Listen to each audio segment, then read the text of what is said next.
Hello friends, இன்னைக்கு நம்ம இந்த வீடியோ என்ன பார்க்க போறோம்னா, இன்கம் டாக்ஸ் ஆஃபீஸ்லேருந்து டைரக்டாக வந்திருக்க ரெக்ரூட்மெண்ட் தான் பார்க்க போகிறோம். இந்த ஜாப் பற்றி பார்க்குறதுக்கு முன்னாடி இது வரைக்கும் யாரெல்லாம் நம்ம டெலகிராம் சேனலில் ஜாயின் பண்ணலையோ அவங்களும் ஜாயின் பண்ணிக்கோங்க. அதுக்கான அஃபிஷியல் ஜாயினிங் லிங்க் வந்து கீழே டிஸ்கிரிப்ஷன் கொடுக்க அதை கிளிக் பண்ணி ஜாயின் பண்ணிக்கோங்க.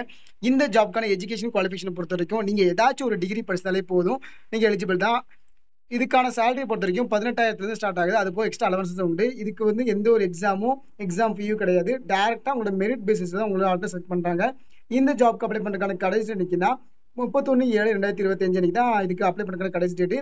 இதுக்கு ஆன்லைன் மோடில் மட்டும் தான் அப்ளை பண்ணுற மாதிரி இருக்கும். சரி, வாங்க இந்த ஜாப்க்கு எப்படி அப்ளை பண்ணுறது, என்னென்ன போஸ்ட்டுக்கு ஆட்கள் ரெக்கமெண்ட் பண்ணுறாங்க, அதுக்கான குவாலிஃபிகேஷன் எல்லாத்தையும் டீட்டெயிலாக பார்க்கலாம். இப்போ நம்ம பார்த்துட்டு இருக்க நோட்டிஃபிகேஷன் தான் இந்த ஜாப்க்கான அஃபிஷியல் நோட்டிஃபிகேஷன் ஃபார்ம். இந்த நோட்டிஃபிகேஷன் ஃபார்ம் எங்கிறது வந்துருக்குன்னா, இன்கம் டேக்ஸ் ஆஃபீஸ்ல இருந்து டேட்டா வந்திருக்கு. இவங்க வந்து என்னென்ன போஸ்ட்டுக்கு ஆட்கள் ரெக்கமெண்ட் பண்ணுறாங்கன்னா, மொத்தம் 3 விதமான போஸ்ட்டுக்கு ஆட்கள் ரெக்கமெண்ட் பண்ணுறாங்க. ஃபர்ஸ்ட் வந்து டாக்ஸ் அசிஸ்டன்ட், அதுக்கப்புறம் ஹவால்தார், அதுக்கப்புறம் வந்து எம்டிஎஸ். இந்த 3 போஸ்ட்டுக்கு ஆட்கள் வந்து ரெக்கமெண்ட் பண்ணுறாங்க. இதுலயே டாக்ஸ் அசிஸ்டன்ட் பொறுத்த வரைக்கும் மொத்தம் வந்து 10 வேகன்சி இருக்குது. ஹவால்தாருக்கு வந்து 14 வேகன்சி இருக்குது. எம்டிஎஸ்க்கு வந்து 2 வேகன்சி இருக்குது. டாக்ஸ் அசிஸ்டன்ட் பொறுத்த வரைக்கும் இதுக்கான பே லெவல் வந்து 25,000 81,000 கொடுக்குறாங்க. அதுக்கப்புறம் ஹவால்தாரை பொறுத்த வரைக்கும் 18,000 56,900 கொடுக்காங்க. மல்டி டாஸ்கிங் ஸ்டாஃபை பொறுத்த வரைக்கும் 18,000 56,900 கொடுக்குறாங்க. இதுக்கான எலிஜிபிலிட்டியை பொறுத்த வரைக்கும் டாக்ஸ் அசிஸ்டன்ட்டுக்கு வந்து நீங்கள் ஏதாச்சும் ஒரு டிகிரி படிச்சா எலிஜிபிள் தான். ஏஜ் லிமிட்டை பொறுத்த வரைக்கும் 18 வயசுலேருந்து 27 வயசு வரைக்கும் எலிஜிபிள் சொல்லியிருக்காங்க.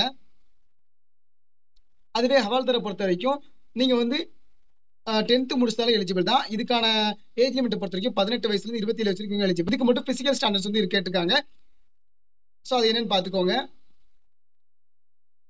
அதுக்கப்புறம் வந்து எம்டிஎஸ் பொறுத்த வரைக்கும் எம்டிஎஸ்க்கு நீங்கள் 10th படிச்சாலே எலிஜிபிள் தான். அதே ஏஜ் லிமிட் தான்.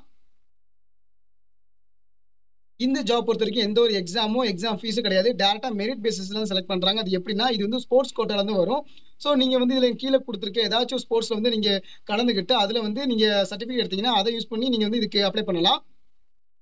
இதில் வந்து இவங்க காம்படிஷன் நீங்கள் வந்து விளையாண்டுக்கும் சொல்லியிருக்காங்கன்னா, international competition, national competition, inter university tournaments இந்த மாதிரி நிறைய கொடுத்துருக்காங்க. அது என்னன்னு பார்த்துக்கோங்க. ஸோ நீங்கள் இந்த மாதிரி ஏதாச்சும் ஒரு இதில் வந்து நீங்கள் கலந்துக்கிட்டு அதில் வந்து சர்டிஃபிகேட் வச்சுருந்தீங்கன்னா அதை வச்சு நீங்கள் இந்த ஜாப்க்கு அப்ளை பண்ணலாம். இதை பற்றின ஏதாச்சும் டவுட் இருந்ததுன்னா கீழே கமெண்ட் செக்ஷனில் கேளுங்க. தேங்க்யூ.